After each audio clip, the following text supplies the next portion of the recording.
अभी हमको जेल में भेजा है, कल तुमको जेल में आना है, तुम सबको जेल में आना है। जेल का बजट बढ़ा दो, जेलों को ठीक कर दो, अगला नंबर तुम्हारा है, तुम्हें जेल में आना है। जितना जेल में डालोगे उतना गर्त में जाओगे। मुफ्त में 5 करोड़ कटोरा बांटा जाएगा, भीख मांगो योजना। नौजवानों ने कहा नौकरी दो, नौकरी दो, फिर आपने कहा पकौड़ा तल लो, पकौड़ा तल लो।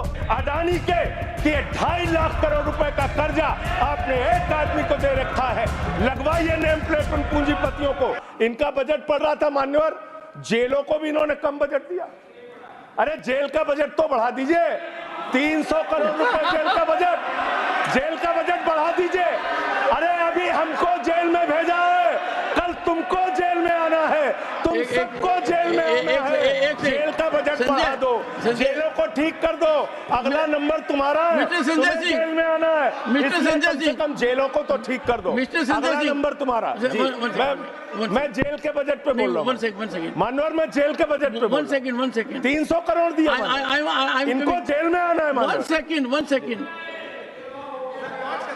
सदन के नेताजी से मैं अनुरोध करूंगा कि ये बहुत मार्मिक अपील है जेल का बजट बढ़ाने के लिए, और इस पर आप गौर फरमाइए। धन्यवाद सर, धन्यवाद सर। ठीक है ना, धन्यवाद सर। एक पृष्ठभूमि भी है मान्यवर, इसका ध्यान रखा जाएगा। अध्यक्ष महोदय, इन्होंने न्यायपालिकाओं के लिए जो बजट रखा वो नाकाफी है।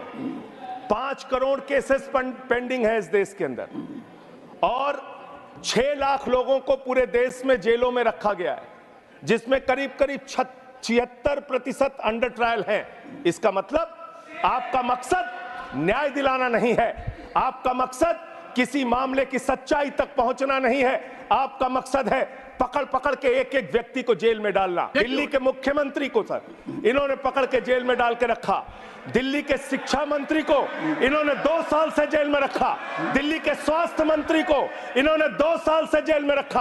आप एक एक विपक्ष के नेता को पकड़ पकड़ के जेल में डालते हैं। हेमंत सोरेन को मुख्यमंत्री को जेल में आपने रखा, संजय रावत को जेल में रखा, अनिल देशमुख को जेल में रखा, सबको पकड़ पकड़ के आप जेल में रखते हैं। बंगाल के 3 मंत्रियों को आपने पकड़ के जेल में रखा। आपका मकसद ट्रायल कराना नहीं, न्याय दिलाना नहीं, आपका मकसद हम लोगों को पकड़ के जेल में रखना है।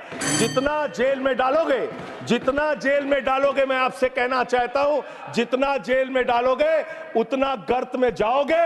जिसने भी ये राजनीति की है उसका समापन हो गया है। अभी 240 पे पहुंचे हो, कल 24 पे पहुंचोगे, इसके बाद 2 पे भी आओगे। बेरोजगारों को उम्मीद थी, 10 साल में आपने कहा था मान्यवर 20 करोड़ नौकरियां देंगे, 20 करोड़ नौकरियां आपने नहीं दी। फिर नौजवानों ने कहा नौकरी दो, नौकरी दो, फिर आपने कहा पकौड़ा तल लो, पकौड़ा तल लो, फिर आपने कहा पान की दुकान लगा लो, पान की दुकान लगा लो, फिर आपने कहा 4 साल की नौकरी कर लो सेना में, 4 साल की नौकरी। मैं मान्यवर आपके माध्यम से भारत के प्रधानमंत्री से बड़ी विनम्रता पूर्वक पूछना चाहता हूं, देश के प्रधानमंत्री को 73 साल की उम्र में तीसरी बार प्रधानमंत्री बनना है, लेकिन किसान का बेटा नौजवान सेना में 4 साल की नौकरी करेगा, ये भेदभाव क्यों है? मैं पूछना चाहता हूं मान्यवर, आपके माध्यम से इस सरकार से जानना चाहता हूं, अगली योजना क्या आएगी आपकी? आप कह रहे हो इंटर्नशिप योजना, ट्रेनिंग योजना, 5,000 रुपए की ट्रेनिंग ले लो, 5,000 रुपए की ट्रेनिंग ले लो।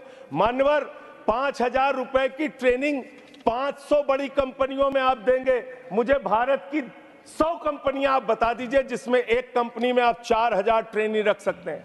एक कंपनी बता दीजिए जिसमें आप 4,000 प्रशिक्षु आप रख सकते हैं ट्रेनिंग के तौर पे। ये भी आपका आंकड़ा सिर्फ एक जुमला है, इसके अलावा कुछ नहीं है। अब मुझे लगता है एक ही योजना बाकी रह गई है मान्यवर, वो योजना है कि हमारी भारत की सरकार, आदरणीय नरेंद्र मोदी जी की सरकार अगली योजना लेके आएगी कि इस देश के नौजवानों को मुफ्त में 5 करोड़ कटोरा बांटा जाएगा। भीख मांगो योजना, भीख मांगो योजना लाने का काम ये लोग करेंगे। मान्यवर इस देश में आपने अर्थव्यवस्था को लेकर कहा पांचवी बड़ी अर्थव्यवस्था है। वो 5वीं बड़ी अर्थव्यवस्था का लाभ किसको मिल रहा है? आपके चंद पूंजीपति मित्रों को, जिसका 16 लाख करोड़ रुपए आपने माफ किया, जो हजारों करोड़ लूटकर हिंदुस्तान से चले गए। मान्यवर, मैं बड़ी विनम्रता पूर्वक कहना चाहता हूं, मित्रों बड़ी डिलीटेड जी, डिफिकल्टी, ठीक है सर। मान्यवर, मैं बड़ी विनम्रता पूर्वक आपके माध्यम से पूछना चाहता हूं, क्या इस देश की अर्थव्यवस्था में रेहड़ी पटरी वालों का कोई योगदान नहीं? जो 10 करोड़ रेहड़ी पटरी वाले पूरे देश में हैं, उनका कोई योगदान नहीं है क्या मान्यवर? वो भी सरकार को टैक्स भरते हैं। आपकी सरकार उनको भी फूटी आंख से देखना नहीं चाहती। आपने रेहड़ी पटरी वालों को कहा, अपने नाम के आगे नेम प्लेट लगाओ, अपने नाम के आगे नेम प्लेट लगाओ। हिंदुओं की, मुसलमान, दलितों के पीछे आदिवासी हो, क्या हो ये बताओ। मैं पूछना चाहता हूं, आपके माध्यम से सरकार के कहना चाहता हूं, मान्यवर, अगर नेम प्लेट लगवाना है तो लगवाइए गले में नेम प्लेट। नीरव मोदी के गले में नेम प्लेट लगवाइए कि 20,000 करोड़ रुपए हिंदुस्तान का वो बाकी है, लगवाइए नेम प्लेट। 10,000 करोड़ रुपए विजय माल्या हिंदुस्तान का बाकी है, लगवाइए नेम प्लेट गले में। ललित मोदी के कि 3,000 करोड़ रुपए हिंदुस्तान का लूट के भाग गया, लगवाइए नेम प्लेट। मान्यवर, मैं कहना चाहता हूं नितिन संदेशरा के कि वो 6,000 करोड़ रुपए हिंदुस्तान का लूट के भाग गया, लगवाइए नेम प्लेट। अडानी के कि 2.5 लाख करोड़ रुपए का कर्जा आपने एक आदमी को दे रखा है, लगवाइए नेम प्लेट उन पूंजीपतियों को जिन्होंने हिंदुस्तान की बैंकों को खाली करने का काम किया। मान्यवर, मैं तो ये कहना चाह रहा था आपके माध्यम से कि इस तरह के काम देश के अंदर नहीं होने चाहिए। भारत एक धर्मनिरपेक्ष राष्ट्र है और हम जानते हैं अपनी सामाजिक व्यवस्था में, मैं जानता हूं इनके मन में दर्द होगा मान्यवर, अभी चुनाव हारे हैं ये उत्तर प्रदेश में, तो वहां पर अगर कोई बोर्ड लगाएगा जाटव ढाबा, एक सेकंड, जाटव ढाबा कोई लगाएगा, कोई अपने ढाबे के आगे अगर वाल्मीकि ढाबा लिखेगा तो आप लोग उसके यहां खाने नहीं जाओगे। मैं जानता हूं आपकी मानसिकता। आप वो लोग हैं जिन्होंने भारत के तत्कालीन राष्ट्रपति श्री रामनाथ कोविंद जी को प्रभु श्री राम के मंदिर के शिलान्यास में नहीं बुलाया। आप वो लोग हैं जिन्होंने मौजूदा राष्ट्रपति श्रीमती द्रौपदी मुर्मू जी को राम मंदिर के उद्घाटन में नहीं बुलाया। आप दलितों से, पिछड़ों से, आदिवासियों से, अल्पसंख्यकों से, मुसलमानों से नफरत करने का काम करते हैं, ये आपकी सच्चाई है। इसलिए नेम प्लेट मत लगवाइए। नेम प्लेट लगवाना है तो जिन्होंने देश की बैंकों को लूटा है उनका नेम प्लेट लगवाइए। मान्यवर, भेदभाव की बात, सबसे भेदभाव इनको करना है।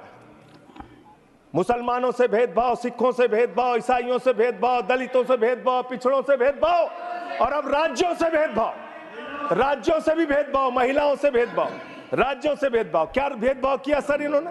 2,32,000 करोड़ रुपए, 2,32,000 करोड़ रुपए दिल्ली के लोगों ने सरकार के केंद्रीय खजाने में टैक्स के रूप में दिया, जीएसटी और इनकम टैक्स के रूप में। बदले में हमको कितना मिलता है? 0।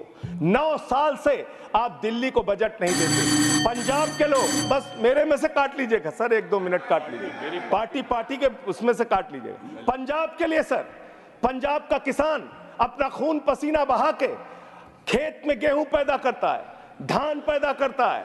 आपने 8,000 करोड़ रुपए पंजाब के विकास का पैसा रोक रखा है, विपक्ष के राज्यों का पैसा आपने रोक रखा है। ये भेदभाव क्यों कर रहे हैं आप क्यों कर रहे हैं? आप लिखते हैं राज्यों के विकास से देश का विकास है, ये आप राज्यों का विकास कर रहे हैं। एक एक करके टारगेट करके विपक्षी राज्यों के साथ आपने भेदभाव करने का काम किया। और अंत में कोई मुझे कह रहा था सारे बजट कम किए, शिक्षा के बजट को भी आपने कम कर दिया।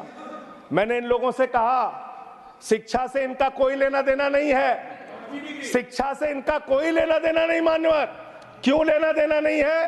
क्योंकि दिल्ली विश्वविद्यालय में मनुस्मृति पढ़ाने जा रहे हैं ये लोग। मनुस्मृति पढ़ाएंगे कि दलितों के, पिछड़ों के, जिनको आप शूद्र कहते हैं, आप शूद्र कहते हैं, अगर वो श्लोक सुन लेंगे तो उनके कान में पारा आप कैसे डालेंगे? ये पढ़ाई आप कराने जा रहे हैं दिल्ली विश्वविद्यालय में, ये पढ़ाई आप कराने जा रहे हैं। इसलिए मान्यवर, मैं आपसे यही कहना चाहता हूं, ये बजट हिंदुस्तान के किसान के खिलाफ है, ये बजट हिंदुस्तान के नौजवान के खिलाफ है, ये बजट हिंदुस्तान के व्यापारियों के खिलाफ है। ये बजट सिर्फ और सिर्फ मोदी जी के मित्रों के लिए बनाया गया है, मित्रों के लिए बनाया गया है, मित्रों के लिए बनाया गया है।